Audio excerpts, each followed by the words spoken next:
Carla may biglang inamin kay Kalingap Rab, patungkol saan kaya ito mga Kalingap?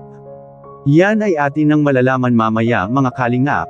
Magandang araw sa inyong lahat mga Kalingap, sanay hindi nyo po makalimutan na mag-like sa video na ito. At paunawa tapusin muna ang kabuuhan ng video na ito mga Kalingap at para malaman ang nilalaman nito. At maraming salamat po mga Kalingap sa pagpatuloy na pagsuporta lalo na kay Kuya Val Santos Matubang at Kalingap Rab. Masayang namamasyal ngayon si Kuya Jomar mga Kalingap doon sa Macau, Hong Kong kasama ng Team Kalingap at ang mga nag-sponsor sa kanila doon.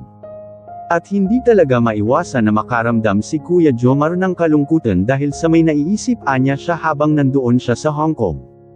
Sino kaya ito mga Kalingap?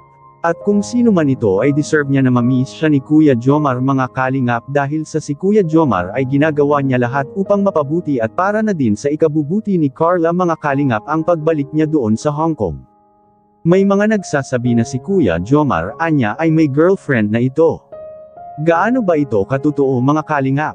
Yan ang ating pag-usapan ngayon mga Kalingap dahil sa ating kaalaman patungkol kay Kuya Jomar mga Kalingap.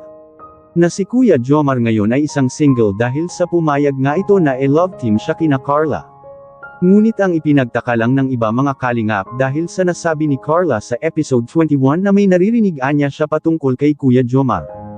At bagay na itinanggi naman kaagad ni Kuya Jomar, at sinabi niya kay Carla na wag anya siya makikinig sa mga sabi-sabi at siya lang anya ang dapat paniwalaan ni Carla mga Kalingap. Siguro kung hindi pa si Carla nagdadalawang isip at kung wala pa siyang mga naririnig patungkol kay Kuya Jomar mga Kalingap ay marahil ay hindi na magtatagal ang love team nila at tiyak na sasagutin kaagad si Kuya Jomar ni Carla. At may mga suggestion rin ng ilang concerned viewers mga Kalingap para kina Carla na sana anya hindi madaliin ni Carla ang kanyang pag-boyfriend at mag-focus muna anya siya sa kanyang pag-aaral dahil may umaasa kay Carla mga Kalingap ang kanyang pamilya. May punto naman ito mga Kalingap, tama lang na siguraduhin ni Carla ang bawat desisyon niya sa buhay lalo pa at ngayon ay nag-aaral pa siya. Sabi nga ng kasabihan na kung kayo talaga ang itinakda ay makakapaghintay at darating din ang tamang panahon para sa kanilang dalawa. At ang pinakamabuting gagawin ni Carla ngayon na asikasuhin muna niya ang kanyang pag-aaral. Kagaya ng mga suggestion ng karamihan na ito dapat ang e-focus ni Carla alang-alang sa kanyang sarili at pati na sa kanyang pamilya.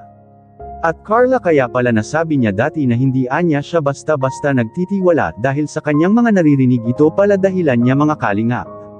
Kaya pala si Carla ay hindi nagtitiwala basta-basta dahil sa hindi pa ito nakaranas ng boyfriend simula pagkabata mga Kalingap at kung sakali na magkasilaman ni Kuya Jomar natatakot si Carla na baka masaktan at iiyak lang siya sa bandang huli.